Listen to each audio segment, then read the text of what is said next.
ನಮಸ್ಕಾರ ವೀಕ್ಷಕರೇ, ಹೇಗಿದ್ದೀರಿ? ಮತ್ತೆ ನಾವೊಂದು ಪ್ರವಾಸ ಹೋಗಿ ಬಂದೆವು ನೋಡಿ. ಭುವನೇಶ್ವರ, ಕೊನಾರ್ಕ, ಚಿಲಿಕಾ ಲೇಕ್ ಎಲ್ಲ ವಿಡಿಯೋ ಹಾಕಿದ್ದೆವು.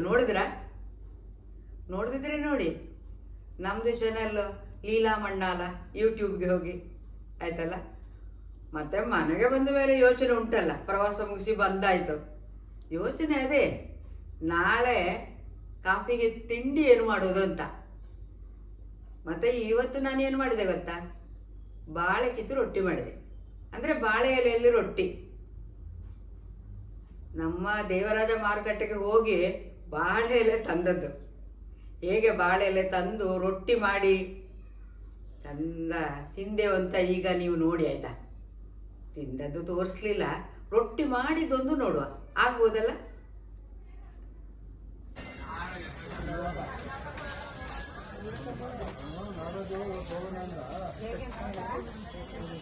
ಕಟ್ಟು 30 ತಲೆ ಬರ್ತೇನೆ.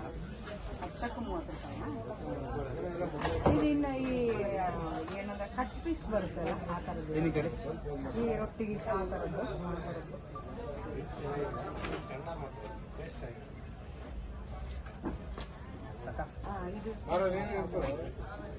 ಇದು ಯಾವ ಥರ?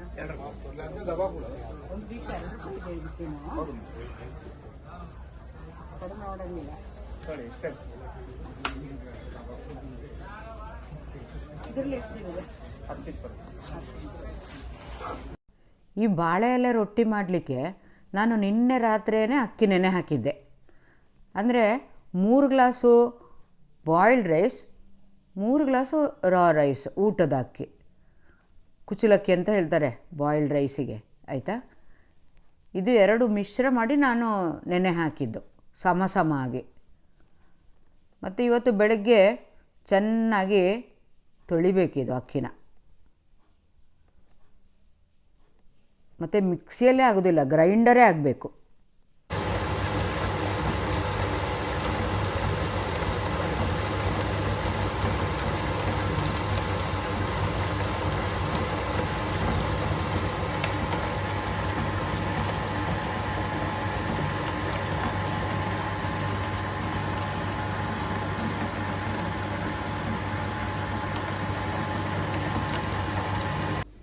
ಅಕ್ಕಿ ರುಬ್ಬುವಾಗ ನಾನು ಅರ್ಧ ತೆಂಗಿನಕಾಯಿ ತುರಿ ಹಾಕಿದ್ದೆ.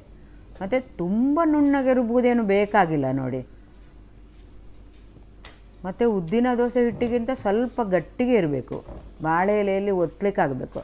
ಮತ್ತು ಗಮನಿಸಿ, ಬಾಳೆ ಎಲೆ ಹೇಗೆ ಇಟ್ಟಿದ್ದೇನೆ ನೋಡಿ, ನಾನು ಊಟ ಮಾಡುವ ಬದಿಯಲ್ಲ.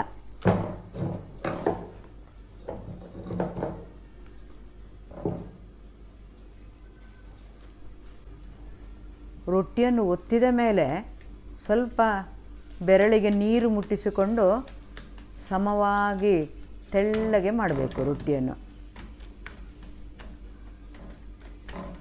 ಆಗ ಬೇಯಿಸಲಿಕ್ಕೂ ಚೆನ್ನಾಗಿರ್ತದೆ, ರುಚಿಯೂ ಚೆನ್ನಾಗಿರ್ತದೆ.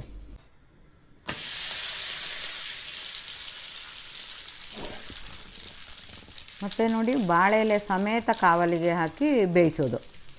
ಸ್ವಲ್ಪ ಹೊತ್ತಾದಮೇಲೆ ತೆಗೆದು ಕೌಚಿ ಹಾಕಬೇಕು.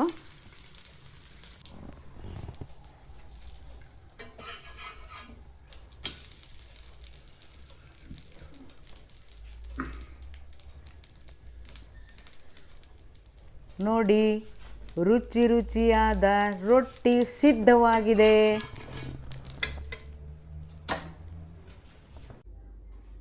ರೊಟ್ಟಿ ಮಾಡೋದು ನೋಡಿದ್ರಲ್ಲ, 4-5 ನಿಮಿಷದಲ್ಲಿ ರೊಟ್ಟಿ ಮಾಡಿ ತಿಂದು ಎಲ್ಲ ಆಯಿತು.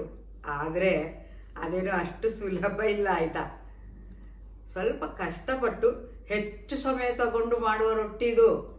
ಆದರೆ ಬಹಳ ರುಚಿ. ಅದಕ್ಕೆ ಏನು ಗೊತ್ತಾ, ನಾನು ಚಟ್ನಿ ಮಾಡಿದ್ದು ಅಂತ ಹೇಳಿದ್ರೆ ತೆಂಗಿನಕಾಯಿಗೆ ಕೆಂಪು ಮೆಣಸು ಹಾಕಿದೆ, ಅಂದರೆ ಒಣಮೆಣಸು ಮತ್ತು ಉಪ್ಪು, ಹುಳಿ, ಮತ್ತು ಒಂದು ಸ್ವಲ್ಪ ಸಣ್ಣ ತುಂಡು ಒಂದು ಈರುಳ್ಳಿ ಹಾಕಿದ್ದೆ. ಮತ್ತು ಕೆಲವರೇನು ಗೊತ್ತ, ಮತ್ತು ಒಗ್ಗರಣೆ ಹಾಕಬೇಕು ಅದಕ್ಕೆ, ಕರಿಬೇವು ಹಾಕಿ. ಮತ್ತು ಕೆಲವರೇನು ಅಂತ ಹೇಳಿದ್ರೆ ಈ ಒಣಮೆಣಸನ್ನು ಹುರಿತಾರೆ.